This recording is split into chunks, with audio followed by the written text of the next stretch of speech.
Good morning. Here I come. Oh. Here I come.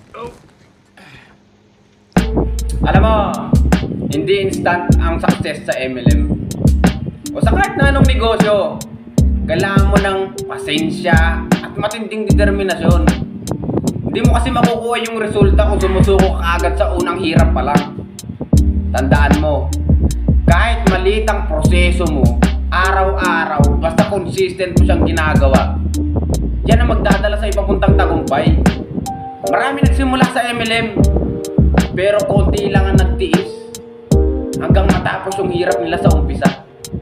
Alam mo, ang mga successful, sila yung hindi sumusuko kahit maraming pagsubok. Kung gusto mong umangat, ang tanong kasi dyan, ready ka ba? Ready ka bang magsakripisyo ng kahit na kaunti para sa malaking reward mo sa future? Sa MLM, effort mo ngayon, investment mo sa future. Hindi lang pera ang binibigay mo, pati oras at disiplina. Pero kung gagawin mo ng tama, makikita mo rin yung bunga ng pinaghirapan mo sa tamang panahon. Yun lang. So, this is Nico Eric. Good luck.